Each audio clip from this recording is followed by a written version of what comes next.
about Michael's remarks tonight. Michael, as many of you know, is a long-suffering and a long-standing and best friend. We've known each other for 33 years now. And we've been colleagues on too many enterprises. He's the kind of guy, just so that you kind of folks know around here, when we celebrated, as that banner stand shows, our 50th anniversary, the first person I called to ask for support was Michael. And Michael said, "What do you need, Kirk?" He says, "Doesn't matter, whatever you need." I said, "Well, maybe we could use $5,000 support." He says, "I'll make it 10. That's the kind of colleague he is. When we've traveled, and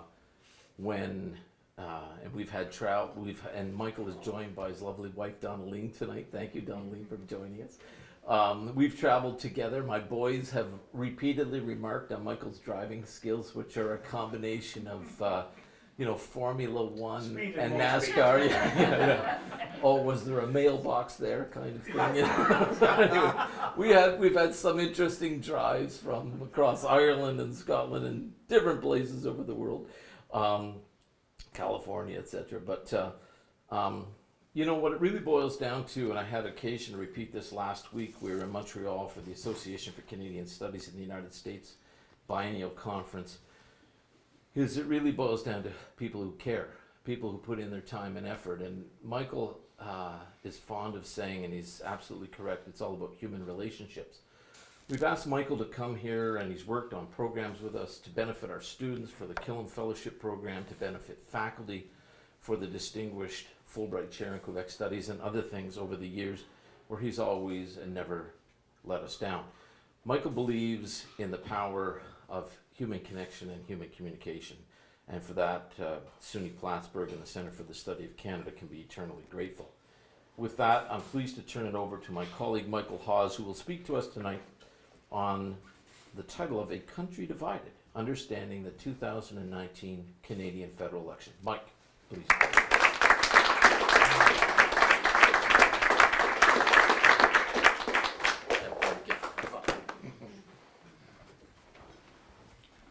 Well, thank you, Chris, and thank you all for having me here again. I would have thought you would have tired of me by now. I have since Chris came here. In fact, I have been involved with the college. When Chris had applied for the job, I got a call from a woman named Nancy Church. And I swear to God, this is what she said: "What about this Kirky guy?" And I said, "Excuse me? Is that an interview question?" Or But we had a great conversation, and I told her then, and I would tell her again now, that I can say the same thing about Chris. What we've managed to do together, it isn't just the books, the projects, and the things. It's about identifying people who are worthy of support and need support, and we can help them and mentor them and encourage them. On multiple occasions, in addition to that project, we've done programs for young scholars. Give them an opportunity to get papers, get those papers published. That first paper is so important, as you in this room all know. That first opportunity to be at an international conference. And brutally, honestly, it's so rewarding. It just matters. And that's why I like it here so much. At SUNY Plattsburgh, there is this sense that you really deeply care about what you're doing here, about what you're trying to accomplish. And, sometimes at the bigger places, that isn't as obvious. I spent most of my life at places like Queen's or the University of Toronto or Berkeley or USC, and they're great. But there isn't quite the same personal touch as there is here, so thank you for being you. I'll try to sort of limit my remarks to about 20 minutes, and I'm happy to take questions for as long as you'll have me. What I wanted to talk about was the Canadian election, and in order to do that, I need to sort of situate where we were in 2015, what happened in between, why the wheels fell off this summer, where Mr. Trudeau is, and why we care. Is my question, the title is actually A Country Divided ? Are we actually divided? And if we're actually divided, then what does that mean? Why do we care? What is the nature of that? What are the implications of those divisions? What should we be doing to mitigate against whatever those implications might be? So what I want to do is be a little serious For a few minutes, I will make every effort to be as respectful to all of the players in these various games as I can. But there have been games over the last little while. We have two countries with big economies, big relationships, big responsibilities, and it has been a challenging couple of years. When Mr. Trudeau appeared on the scene in 2015, he'd been only a member of Parliament for one term. We all knew the name. We all knew the Trudeau family. He was our much loved, or at least much respected, Prime Minister, arguably one of the most important Prime Ministers in Canadian history, not only because of who he is, but because of what he did. He repatriated the Constitution, he dealt with issues of Quebec separation, he dealt with issues relating to all varieties of intergovernmental activity. I don't think he would be electable now. He was a man who did not suffer fools gladly. I'm going to repeat that. He is a man who did not suffer fools gladly. The son, we soon learned, was a more social person, much more attuned to his times, to the social norms. He also was pretty, had great hair. And soon we'd all discover it was very cool to have a prime minister who appeared on the cover of the Rolling Stone magazine. And at the same time, the cover of Teen Beat. And at the same time, The Economist. It's not an easy task to be on Teen Beat, The Economist, and Rolling Stone magazine all in 1 year. And frankly, as a Canadian, we were a little tired of being ignored. This was our first guy who really got a lot of attention worldwide, but it wasn't only because of what he looked like or his heritage. He came with genuinely progressive ideas. He wanted to tell the world that we're back. In terms of a constructive and compassionate view of world politics and the world, he said to our friends around the world, we're back. Those values that are uniquely Canadian, we want to revisit those. And he spent that fall of 2015 affirming the climate accord in Paris, going to the ASEAN summit in Southeast Asia, going to any number of international events and activities. There was a guy, in fact, I was on his advisory committee, who was our foreign minister, named Lloyd Axworthy. Lloyd was our foreign minister at a golden moment in our foreign policy history. And he used to say to us when we'd sit in these meetings, he said, you know, team, show me an international organization and I'll join it. Didn't matter what it was, he wanted to play a bigger role in the world. He wanted to show the world that we cared about things, that those were our values, and that we could make a difference. So that was who Mr. Trudeau was in 2015.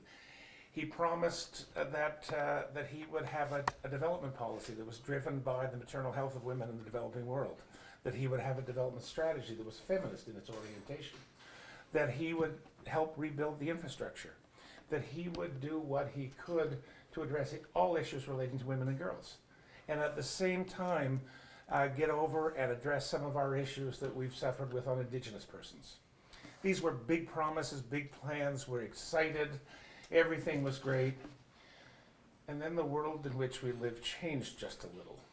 There was an election in this country. You probably all know that roughly 75 to 80% of all our trade is with the United States. We are a country of 37 million people with the 9th largest economy in the world. Hands up, economists. Come on, you're an economist. I know at least two of you are economists. You can't have an economy that size with a population that size. It just doesn't work. So you need either incredibly inventive people or you need a market. You're our market. As I told the students today, really please keep buying our stuff. Keep buying our stuff. We need you to buy our stuff. So, everything was good. Mr. Trump comes along. The problem was relatively simple. Mr. Trump had campaigned, among other things, on the argument that trade agreements were bad. They were just intrinsically bad. Now, very few economists believe that. But he was appealing to a certain constituency and wanted to make the argument that he felt that America had not been treated fairly in terms of burden sharing, whether it was in security issues or economic issues, and it was a compelling argument. And more importantly, he won an election based on those bundle of arguments. So frankly, he had no choice but to follow through. Now, no one told him, and it's a shame, that politicians say a lot of stuff during elections. They don't have to actually do it. I mean, really, he needed some advice on this point.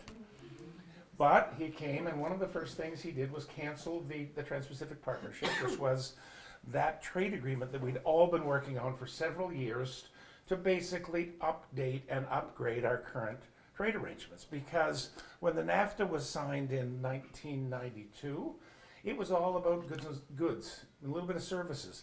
There was no discussion of data valuation or the cost of services across borders or all of those issues that now became key.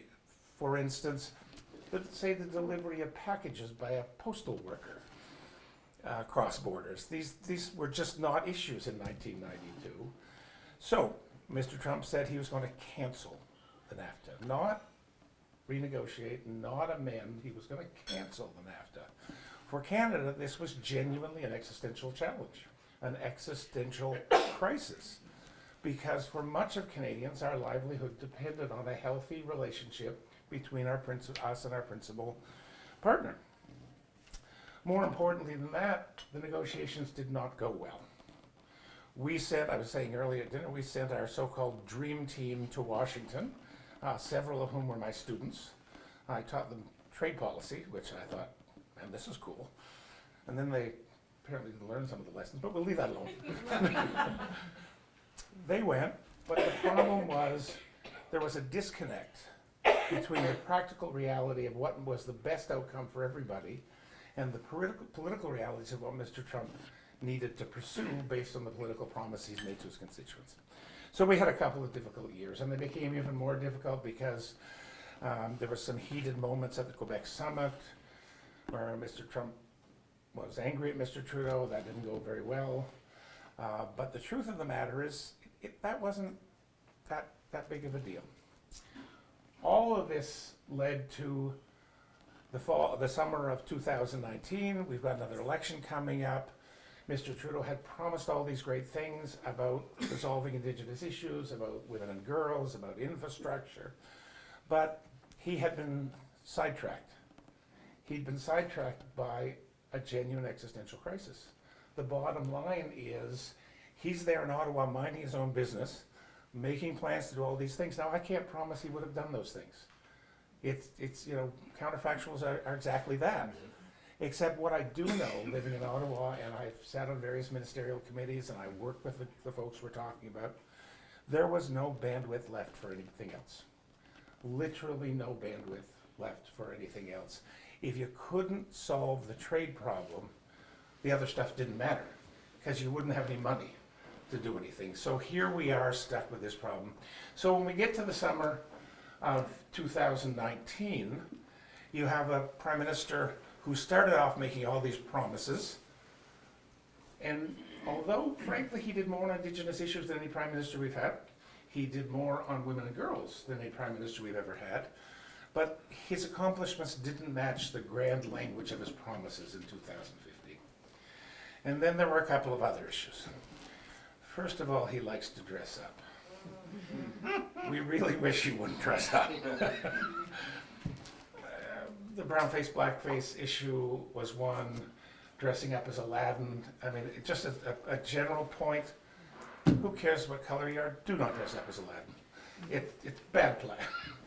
And then, of course, he took that trip to India. I talked one day to one of his staffers who had begged him not to dress up when he went to India. And then he doubled down and dressed up himself, his spouse, the children, maybe some staffers. And, not a good thing. All of those weren't a big deal, because Canadians, by and large, are not terribly concerned about a person who, for mostly good reasons, was enthusiastic. The thing in India is a good example. In his mind, he was being respectful of Indian culture. It just didn't play. We also, he's an interesting person, because here's a man who's living in the Prime Minister's house, the house he was born in, the house he spent his early childhood it's hard to make the case that you're not a person of privilege when you're living in the Prime Minister's house and you're the Prime Minister and, your kid's sleeping in your bedroom. So different guy would show up every night. One night, these fancy, sophisticated, socially responsible son of a great Prime Minister would show up, and the next night, snowboarding dude would show up. It was always snowboarding dude who dressed up. This is not meant to be critical, because what I think he was trying to do is connect with people, and he was very fond of anytime he'd make a mistake, he was the first one to admit it, the first one to apologize, but again, reminding everybody that although his life was about privilege, he felt connected to regular folks and wanted to express that opinion. So it was difficult. So we get then one more little wrinkle. Last spring there was what we called, or what the press called, the SNC-Lavalin scandal. So there was a Quebec company that sells engineering services. They were working with a Saudi company, and there was some question about whether administrative costs paid by SNC-Lavalin to the Saudi company were legitimate. Prime Minister downplayed it. He then got in a fight with his Minister of Justice, who unfortunately, not unfortunately for her, but unfortunately in the situation, was his only female Indigenous cabinet minister, and the whole thing just went badly. That not meeting all the promises he made and not handling that situation better hurt him. So we went into an election that we all thought was going to be another easy majority government. Went into election wondering whether he'd actually come out and still be the Prime Minister. Now, at the end of the day, he won 157 seats. The NDP won another 24, which is enough to put them over the top. The NDP is a social democratic party, as many of you may know. They're unlikely to support the opposition Conservatives. So we're not divided in that respect, and I don't think he's going to have trouble governing. Having said that, he lost the popular vote. This is a discussion that you have in this country all the time. Now, we know in a parliamentary system that you need to win the most seats. The popular vote counts for exactly nothing. That's not how the election works. Just the same way as in this country, you need to win the Electoral College. It's nice to win the popular vote, but it doesn't change the outcome if you lose the Electoral College. Everybody who is in politics at that level knows that. So not a big shock, but there's that division. So that's one part of the division. The second part is that he lost all of Western Canada. If you think of a map, and my wife told me I should have brought a map. I told her I wasn't a kindergarten teacher. I don't have a flip chart, but I don't have a map. But, but if you can imagine, you've got everything out west, all Conservative with a little bit of NDP. So the Conservatives in our country are blue. We flipped the colors. We weren't paying attention when the colors were assigned that day. So everything out there's blue. Everything in the center is red. Everything urban is red. Everything rural is blue.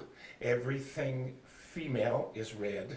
Everything old and male is blue. So you have some very clear distinctions, and it, so the pundits say, causes these divisions. The country is divided. It's divided regionally. It's divided rural-urban. It's divided male-female.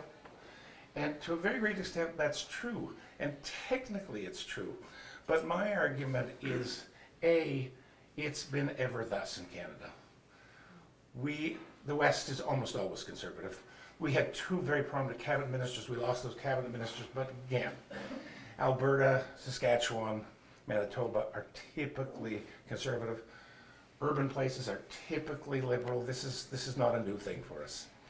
So I don't care about the popular vote. Honestly, I just don't care. Doesn't change for me. The split on geography, I think, matters less. What really matters, and where there is some division, is on policy. So I think he's going to have to work on policy. He doesn't need the NDP to vote with him. They just will. They're not going to vote for the Conservatives. They're broke. Their leader lost 15 seats. He's not going to win another election. There's no incentive for them to do anything but support the government. So, we're divided on policy, so he needs to work on policy. What he argued, and I think he's right, is that he's going to deal with one policy issue at a time, one vote at a time. And where there are issues that relate to Quebec, he's going to listen to the Bloc and the folks from Quebec, and where there are issues related to Western Canada, he's going to do that. So the implications, I think, and I'll try to just wrap up in 1 minute, the implications are this. I think he needs to be more sensitive on the intergovernmental front. I think we're going to see a very senior cabinet minister appointed on Wednesday as the Minister of Intergovernmental Affairs. I think he needs to pay much more attention to the distinction between climate change and economic development.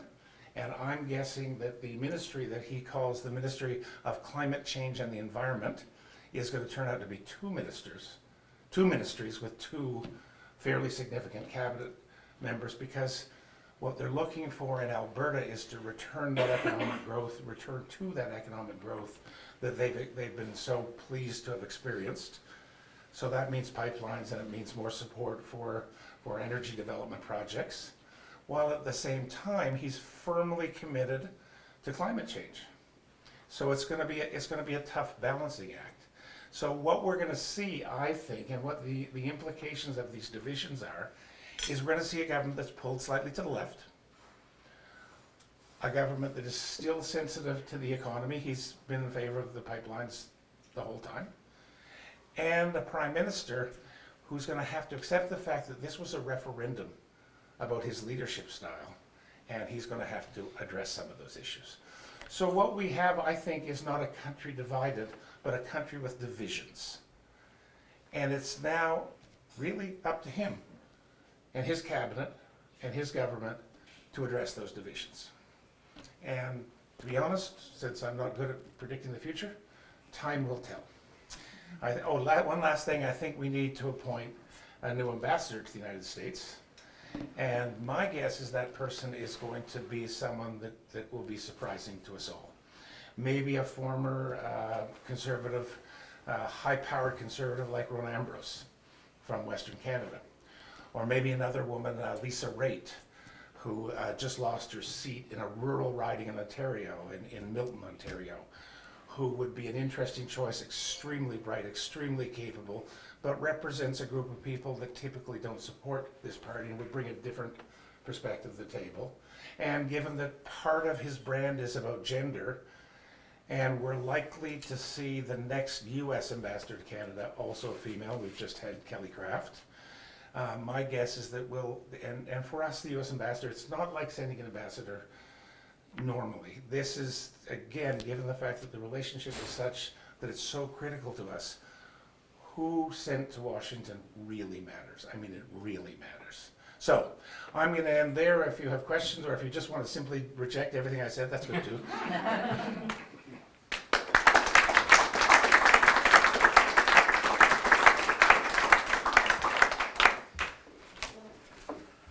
Well, I'll go.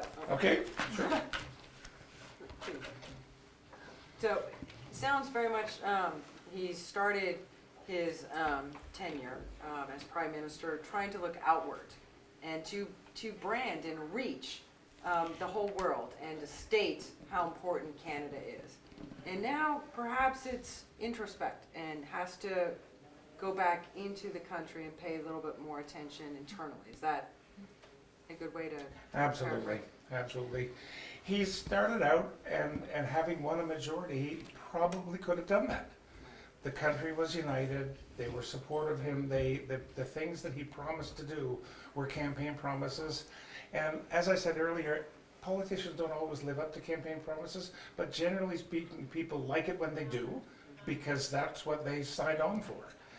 But you're absolutely right. So now he has to worry about intergovernmental relations. He has to worry about the province of Quebec. He has to worry about some of those promises he made still need to be realized. He has to address Indigenous issues. He has to find more opportunities for women and girls. He has to make sure that those pledges he made about gender and equality. Remember, he famously said when he appointed his cabinet, it had exactly 50% women and 50% men. Some smart aleck reporters said, why would you do a thing like that? And he said, because it's 2015.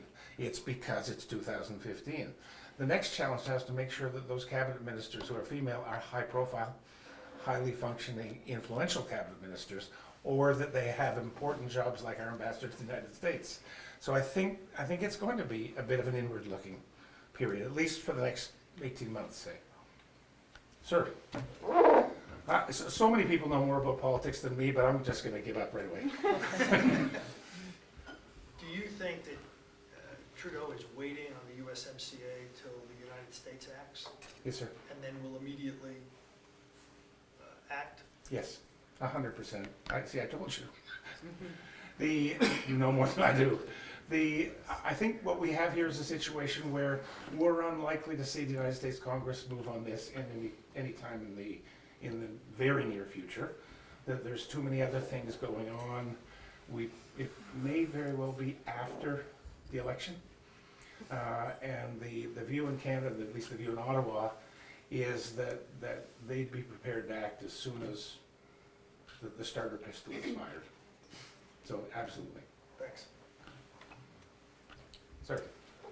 Michael, Trudeau purposely sidestepped during the campaign the issue of Bill 21 of the secularism in Quebec. Very little mention was made of that during the campaign by the Liberals. Now that the election is over, what is your opinion? Do you think that he's going to bring that into the political arena, or is he going to continue to avoid it just so that he doesn't perturb the resurgent Bloc Québécois? Well, so first of all, I'm not sure that the Bloc Québécois is resurgent. So what happened in Quebec is, I used to teach Politics 100, and I would tell students, look, people rarely win elections. Other people lose elections. In the case of 2015, it was sort of a perfect storm for him. He won an election, while Mr. Harper at the same time lost an election, which is normally how you get a majority government. In the case of the Bloc, the NDP lost a lot of support in Quebec. Quebecers were a little concerned about Mr. Trudeau, and so he lost some, NDP lost some, and the Bloc Québécois leader was thoughtful, highly intelligent, spoke well, didn't challenge anybody about separation, just talked about how Quebecers need a voice. I think that this is a reasoned response, and he's going to try to build up his party, but not through a big conflict with Ottawa.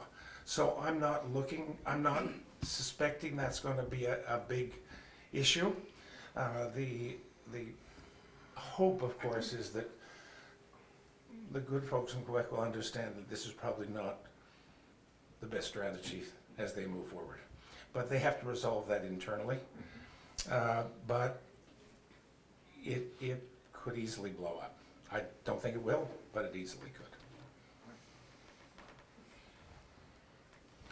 Sir? Do you have a comment on reconciling the fossil fuel interests of the Western Canada versus the renewable energy interests of Eastern Canada?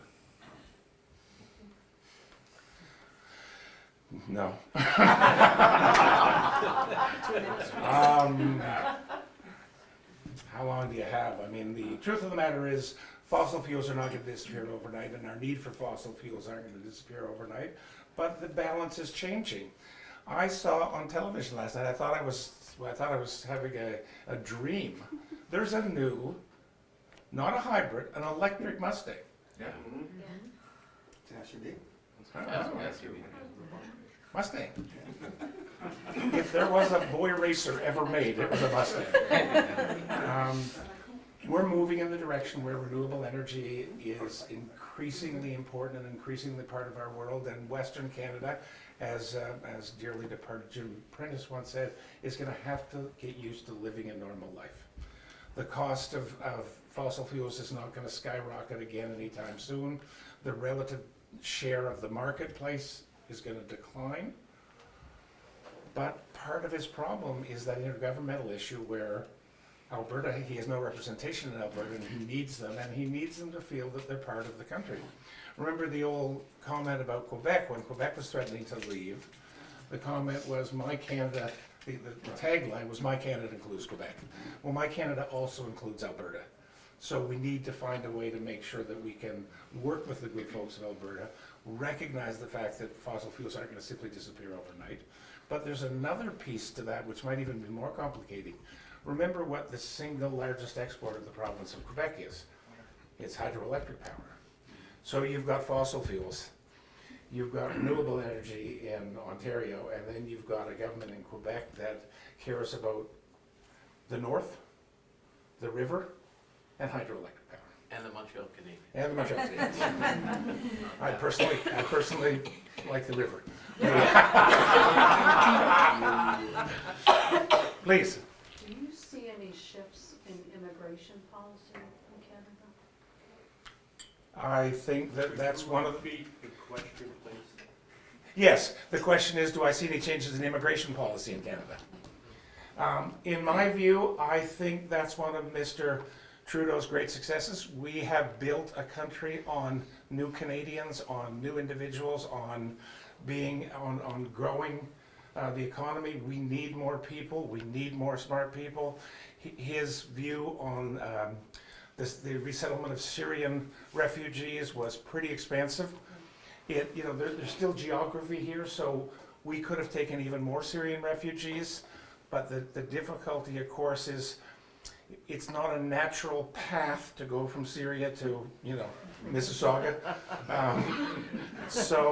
But I think his immigration policy is fairly open, and I think one of the things he'll be doing, again as part of this exercise, is to look for having an immigration policy which will allow growth in places like Alberta, which won't necessarily be in the fossil fuels industry, but it will be growth in the population. It will be healthy for the province of Alberta. So my guess is that he'll appoint a very senior cabinet minister in the immigration portfolio, and it will become more and more important.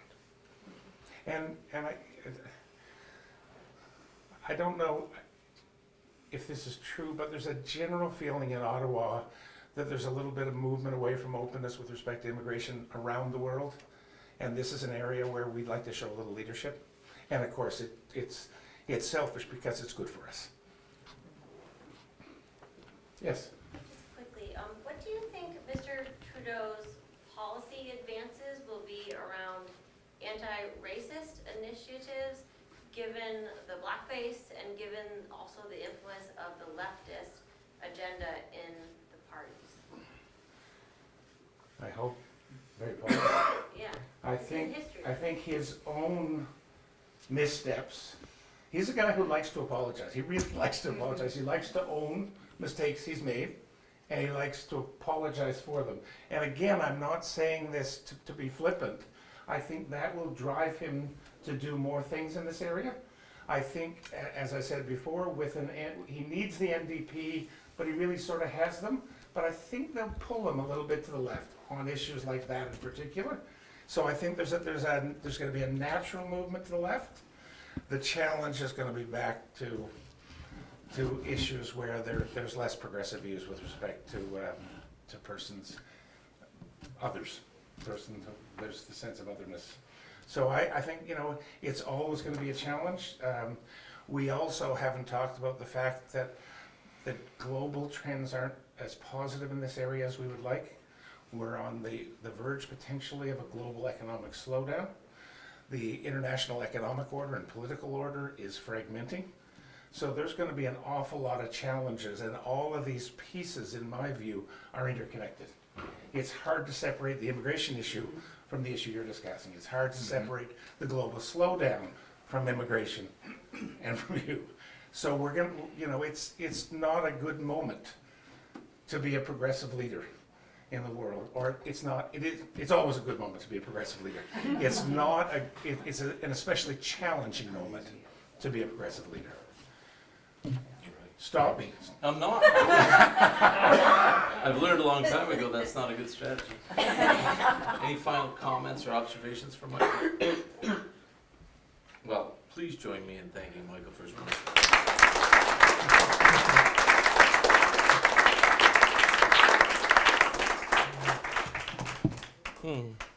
Interesting, Michael. Maybe I shouldn't have let you sit down so quickly, because received a text message here from Bill Owens saying that he's looking for your help if in any way he becomes a Canadian citizen, if you could maneuver him to become the ambassador to Washington. He's willing to do it. So thank you, Bill. It's very generous. It's very generous. Yeah. You know, I knew you'd get back to Washington one way or another. So anyway, I wanted to say a couple of quick closing remarks, one of which is to thank our partners in the Distinguished Canadian Address and Development Corporation. Not only do we have Dave here tonight, but we have several members of the board of directors, and without your support for the Center for the Study of Canada, this would be a tremendously heavy lift. So thank you very much to TDC.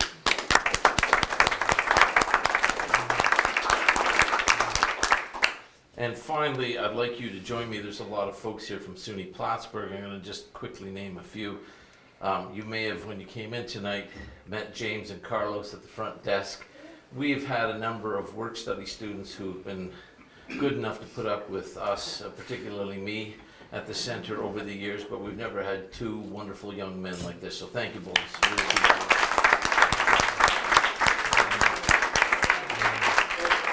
it. And finally, Amy Southern and I have been busy over the last several weeks, most recently in Montreal last week for the Association for Canadian Studies in the United States conference. And I can't tell you how gratifying it is to be able to commit to that many hours every day, including the weekends, and knowing that somebody with enormous skill and talent is organizing something that you can just walk into. So everybody, please join me in a huge round of applause to thank Cherise Granger.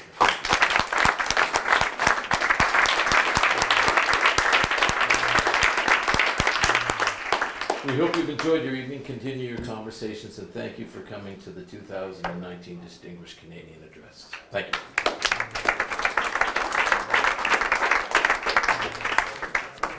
Thank you.